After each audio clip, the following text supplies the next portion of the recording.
The Enterprise's mission to Mudor 5 has been completed. Picard doesn't know the laughing Vulcan and his dog, and the O'Brien's child will be a hell of a gymnast. Hello, everybody, and welcome to The Seventh Rule with Sirach Lofton. Hello, hello. My name is Ryan T. Husk, and today we're doing a review of Star Trek The Next Generation, Season 5, Episode 5, entitled Disaster. Story by Ron Jarvis and Philip A. Sorza. Teleplay by Ronald D. Moore, directed by Gabrielle Beaumont. This was October 19th, 1991. Where were you? We have a very special guest here. We are so very lucky. Mr. Dan Curry, a man that needs no introduction. How you doing today, Dan? Very well, thank you. Thank you so much for coming back to our show. Once again, you always have the best stories and the coolest experiences. And how you doing today, Sirach, by the way? Doing great. Doing great. Excited to see Dan here. Talk to him about all of his adventures, creating all this stuff. You were kind of all over the place in this episode, weren't you, Dan? Like you did a little bit of everything. It was great fun. And a couple of the interesting things is we had to build a model turbolift for some of those shots where you see the kids crawling inside. Mm-hmm. And there's the turbolift model was actually quite small. It was maybe 8 or 9 feet long, but only about 8 inches in diameter. And it was built by Brick Price and his company Wonderworks. And there was something funny happened with someone who might be referred to as a stage mother. In second unit, we used to shoot a lot of the technical shots, like blue screen, stuff like that. And mm-hmm. I had the camera up on a platform with a ladder going down, and the kids were climbing it. And we had a blue screen on the floor so that we could composite them into the model turbolift shaft. And there was a wait a second. Okay, so first of all, you were the second team director. That's pretty cool. Yeah, I did that for many episodes. For the shots that took too long, or that were technically difficult, or sometimes that entailed bladed weapons. Really? And like the one I'm talking about, it took a long time to set up a tower to do one shot and have the kids look like they're climbing the ladder. So are you saying that you had it horizontal instead of vertical? The ladder was perfectly vertical, and we were shooting straight down with a big blue screen on the floor. Mm-hmm. Got it. And the kids would crawl up, and so there was one boy who I wanted him to just grab the ladder and pull in and not overact. And so during every rehearsal, he was great. But then when we'd roll the camera, he started overacting and doing all this stuff. And I couldn't figure out what was going on. I said, just pull it in. You don't have to do all that stuff. And every time he'd do that, so I got suspicious. And I told the cameraman, don't roll when I say action. Let me look at something. So I walked to the back of the platform and looked underneath, and the kid's mother was standing underneath, miming what she thought he should be doing. And so I had to explain to her that the set is not a democracy. There's only one director. Just go have another. I thought you were going to say that you just you didn't say action. You just said, "Oh, we're going to do another rehearsal." Yeah. Just I thought the same thing. Just pretend like we're going to do a rehearsal. But that reminds me of over-enthusiastic mothers that think that this is, whatever they think is the best way for their kid to get the most camera time or stand out in some type of way. But that's interesting that you, now was the model built before the shot was filmed or vice versa? At the same time, because we would put it together in post-production. Okay. And the interior of the shaft, where were the blueprints for that? Was that something you had to come up with for this particular episode, or was that already part of like some technical manual or something? No, the art department gave us blueprints for it, and then it was the shafts were milled out of pieces of aluminum. That way they could do high-tech surfaces, and that way, and we could put some lights on the outside so that it would look like there were windows and different floors and stuff. Oh, wow. So you weren't just doing visual effects; you were actually directing and and actually coaching actors in some cases as well. That's pretty Second unit amazing. directing. That's pretty awesome. Yeah, Yeah, that is. that was the most fun. I probably did hundreds of days of directing second unit. And when you're doing the second unit directing, are you working alongside the director of the episode and coordinating notes and shots? No, normally what happens is, Because this was Gabrielle Beaumont in this particular episode. yeah, Right, and yeah. by the way, interesting thing about Gabrielle, her dad was the sword master on the Adventures of Robin Hood with Richard Green that I watched religiously when I was a boy. Whoa, way back Oh, then, okay. huh? Okay. Okay. Not And when the you were a boy. Cretaceous I mean, the period. show. You I weren't a was a boy boy, way like, back when. yeah, right after that we graduated from clay tablets to papyrus.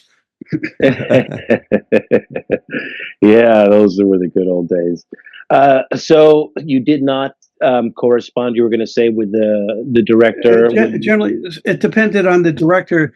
Sometimes, especially with somebody I knew, I would talk to the director, but usually we would have a rough cut of the episode, and the editors would say, oh, we need a close up of fingers pressing this button, or we knew that it was going to be a big stunt, so that it could take 4 or 5 hours to do the one shot. And so the regular directors couldn't afford that time, and they were usually very technical anyway. So I would just go in and direct those. And by looking at the rough cut and talking to the editor, would make sure that what I did would fit in properly with the rest of the show. So, Dan, one of the things that was most memorable about this episode, because this is one of those really great, iconic, memorable episodes, but there are a bunch of chunks, right? And that's what I love about it. It's all the little separate stories. So I never fully remembered one specific grouping if it was part of this episode. And it is the group with Geordie LaForge and Beverly Crusher. It's a very memorable group of scenes, especially the last one. I remember watching that as a kid and being like, wow, that's really cool that Geordie came up with everything. And you know, Beverly was like, they were like such a great team. She says, oh, we'll have this amount of time before we lose consciousness and all that. And then he passes out, but she comes through in the end. And it was just such a fascinating and iconic, you know, set and scene. And there's green flames, there's canisters flying out of there. I know you had to have a part in some of this, right? Yeah, well, we would we would do some of that stuff in post production, especially with green flames and things like that. How'd you make that And, green flame? we would shoot different elements, and I think some of the green flame was. I remember I met a guy who had an industrial laser projection system who would do it for concerts, and I rented his time one day and went in his garage, put a piece of white foam core up on the wall, and used his lasers and would bounce them off melted pieces of plastic, crumpled beer cans, whatever I could, saran wrap, whatever I could think of, and those things became the tractor beam of the Enterprise. They Wow. Plasma fire, all sorts of stuff, and same thing as tinted liquid nitrogen being blasted was a handy thing. So we used a lot of that stuff. And that day of shooting laser elements, we wound up using many takes of that for different text, different effects on the show. So, so just to get it from my understanding, so the different elements that you used, that you filmed with this reflective surface off of, created different visual effects that you were able to use for multiple different things. Yeah, because whatever the laser was hitting, it would diffract it in a unique way. And then I just took an old Mitchell camera and shot on a tripod whatever images were on the wall. And so, and we even used that right up through Star Trek Enterprise. Wow. So the green flames were green when you filmed them. No, we probably, I don't recall exactly how we did that, Okay. but we Okay. probably tinted those in post-production. Okay. But Yeah, so much. I had a question. Yeah, I had questions about that. I was like, how do you create a plasma fire? Because I've never seen a plasma fire, and I don't know where you get the reference from, but I thought it was well done for my own imagination Well, purposes. we made it up as we went along. Oh, now that I think about it, there was plasma fire that we saw in the wall, right? Through a Yes, hole in the wall.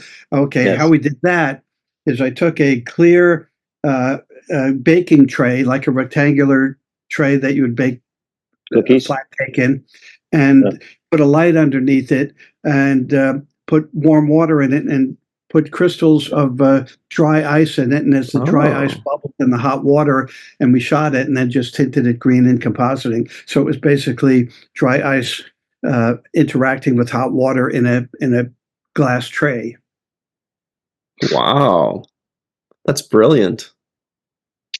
yeah, the magic is amazing. The way it ends up looking at the end is so funny. It's so futuristic and but yet it's so basic when you break it down, the elements of it. It's amazing how your mind is able to extract stuff like that out of these household kind of items. And like where would you get the idea to use this particular guy's laser machine? Like where did that even come from in your head to say, oh, if I had this industrial laser machine and projected it against plastics and beer cans and stuff, like how would that even start? Like you Well, just meet a guy I, with a machine? I met the guy and he was explaining how I have this cool thing that I use for concerts. I didn't really know him, and I said, "Hey, uh, how about I uh, take a day of your time and shoot some stuff with it? And we'll just." So it just played with the laser for a day, and it wound up being a great investment because we used it over different things over and over again. Like when you saw the Borg towing the Enterprise, Yeah. the tractor beam, that was one of those elements from that day. It's like a refracted kind of tractor beam kind of thing where Yeah. it was like Yeah. prismatic or something. Yeah, that's amazing to me. I mean, I guess it's part of your imagination. It's part of co- the coincidences of meeting somebody at a certain time in your life when you're in a mental space of creating visual effects to this degree. Do you recall the time period that occurred? That this idea was it early It would have been '90s? around 1990-ish. Yeah. Wow, that's remarkable. I also had were there any visual effects required for the data head, or was that all just smoke and mirrors? It was that was smoke and mirrors. We just put Brent in the thing and shot it as a lockdown, and then replaced his body at the bottom with the clear set. But in that same sequence, Brent Data says, "Open the doors," and we saw all these barrels fly out. Mm-hmm. Well, what we did was we made a uh, a copy of the floor in miniature and made miniature barrels. And coming from a martial arts background, you learned how to make gravity your friend. And so by setting the floor perfectly vertical, and then the barrels were held in by little pins that came up through the floor, and a green screen at the bottom and shooting straight down. Yeah. By pulling all the pins out simultaneously, the barrels all fell, but they looked like they were being sucked out through the door of the. Yeah, That's perfect. That is just brilliant. I love the creativity. That really And by works. You shooting can at totally picture that. high frame rate, they were slower, so the barrels looked big. And they were made by the late great Greg Jean. Oh, this guy, we know about him. I want to touch a little bit more on the data stuff too, because I looked very closely. I just assumed that, you get Brent and you put something around his neck, but I could not see a line. I could not see where the line was of like where it closed. Where was that line? We just drew it in a process called rotoscoping. You just trace what you want to, where you want to make a matte line, where you want to separate one part of the image from another, I and see. so we drew that by hand. So there wasn't anything practical here at his neck? Well, there probably was. I forget how how we did it, but I'm sure the art department made some little lip for it. But Yeah, it was maybe clean. not. It was clean. Easy to draw a straight line. I I wanted to ask you about. You said WonderWorks. Is that a modeling company that you worked with Yeah, they were in frequently? Chatsworth. We didn't use them a lot. They were busy doing theme park stuff, but I happen to know a couple of the people that work there, and our usual guys were really busy. So I said, "Hey, do you have time to make this turbo lift for us?" And they did. So that was, and they were happy to work on Star Trek. It was kind of, Yeah, who wouldn't be? Yeah. WonderWorks out of Chatsworth. That's cool. Dan, do you have any other memorable episodes in which you were a second unit director? Because I'm kind of fascinated by this. Like you said, you did it tons of times. Were there any that really stood out to you? yeah. One of my most memorable things, and it also showed the quality of Robbie McNeil as a human being. We were doing a scene of the Captain Proton episodes in Star Trek Voyager, where they go back into like Republic serials of the 1930s, and I was able to, from memory, how I remembered Flash Gordon, the ship. That's how I designed the Captain Proton ship. And because my memory was a little faulty, it wasn't a perfect copy, but it was in the right neighborhood. So at any rate, Robbie was supposed to be able to fly like Commando Cody and the Lost Planet Airmen. And they actually somehow found Commando Cody's real outfit with his helmet and his jetpack and his leather jacket. And so Robbie was wearing that. And we had him on a seesaw. And Dick Brownfield, the special effects supervisor, had found these industrial sparklers. So he realized the jetpack was steel and safe. So he put a couple of these sparklers in it. And I asked the special effects department to make a form-fitting fiberglass support so Robbie could lay on it and it would fit his body perfectly. And we just had this big seesaw and kind of flying Robbie around, and he's waving his arms around. And luckily, Dick Brownfield had the foresight to put racing drivers fireproof underwear under Robbie's costume. And so Robbie's flying around, and these sparklers are shooting out all these hot sparks. And I noticed Robbie's butt was on fire. And Wow. so get him down. So we lowered him down, ran in with fire extinguishers, put it out, and to show Robbie's qualities as a man. No fuss, no whining, no threats. Just okay. Let's get another take. Wow, what a pro! Yeah. That gives a whole new meaning to liar, liar, pants on Oh fire. boy.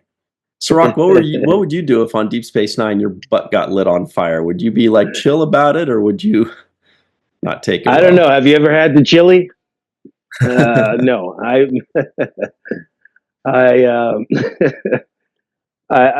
think that Robbie's a great guy, and he showed his true class when he handled that situation without having a kind of a meltdown. But yeah, thank God he had those fireproof underwears, because if he didn't, then I'm pretty sure he'd have a meltdown. Yeah, I worked on a movie many years ago where somebody fell onto a road flare, and it did not have such good results. And Lou Gossett wound up having a permanent scar on his neck. Oh wow. Yeah. Things can happen and go wrong, and that's why you have professionals in there that kind of think of the fail safes for certain things. Thank God for that. So that was also a second AD kind of pickup shot for that particular thing. Yeah, and like in your show, Deep Space Nine, at the end, um, uh, Captain Sisko is fighting with Gul Dukat, and Gul Dukat has his special book, and he falls into the fire, and you Yeah. see them going down, and they Oh, yeah. consume fire, and you see the book break in half. Well, how he Yeah. did that, I asked Dick Brownfield to make a turntable, and with two rigs. So Avery and Mark Alamo were standing on it as they were struggling. We turned the camera 90 degrees sideways, so it looked like they were falling away from us in the correct perspective, and just kept spinning them, and then shot separate pieces of fire and enveloped them in fire because they were against green. I could take the mats and condense them and make it look like fire was wrapping around them. And so that was That's incredible. Wow. I remember everybody remembers that scene so cooperation. well. That's Yeah, I remember it as soon as you said. So they were powerful they were standing on his like a record player. Yeah, literally a big record player. Yeah. Wow. And in that same episode, I had taken a trip to my ancestral homeland in Ireland. And funny story with that, we wanted to go to a place in Southwest Ireland called Mizenhead, which has these famous cliffs. And I didn't realize something like that would close at night. So we got there just as they were closing the gate. And the guy said, "Sorry, we're closed." And so my son, who was about 15 at the time, said, "Too bad, Dad. You could have used some of those photographs on Star Trek." Oh boy. And the guard said, "Star Trek? Do you know Colm Meaney?" And I said, "Of course I know. I work with him all the time. He's a great guy." And they said, "Well, hang on a minute." And it turned out Colm is a national hero in Ireland. So with that, two more guys showed up, and they personally toured us around. And I took a lot of photographs, and they became the exterior of the Bajoran fire caves in the end. Oh, fun. Wow. See, you just got to name drop sometimes. Just got to drop column. Yeah. And then the interior of the fire caves, some of the walls and ceiling are crag caves in Ireland. And on Voyager, we even took advantage of an Iron Age fort I photographed in Ireland. And they wrote a whole episode to take advantage of it, where it was called Blink of an Eye, where Voyager goes to a planet that they run through time much faster than we do. And so I did the same matte painting from the same angle in different time periods to show how they went from the Bronze Age, Stone Age, to Bronze Age, Iron Age, Middle Ages, Industrial era, and present day. And so your travel photographs can become part of your work. A glacier I was on in Canada became the Andorran ice planet. That was beautiful. That the Andorran ice planet. I remember that. Beautiful. Hey, we're almost out of time here, Dan Curry. Before we move on, though, I want to point something out too. Some great stuff. The Enar was the ice stuff. Check this out. Everybody at home, you can get Star Trek: The Artistry of Dan Curry hardcover. It is a big, beautiful book. It is giant. It has so much great art. I mean, look, just the cover. Look at the Klingon. Look at the Klingon ribs.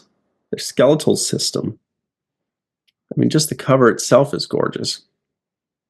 It's got so much of Dan Curry's art and special effects and conceptual designs, and it's basically what you got right now was one page. And there's plenty others in that book, so you can get that at Amazon.com or anywhere you get your books. It's called The Artistry of Dan Curry. You should definitely check that out. I have one, and I love it. I sleep with it every night. It's my bedtime story. No, but it's amazing. Mr. Dan Curry. It's just been published in German, by the way. Really? Sirach, you're all set. Yeah, I'm ready to go. And what I really wanted to do is trace the evolution of visual effects technology and honor the army of talented, dedicated people that all work together to make the effects happen.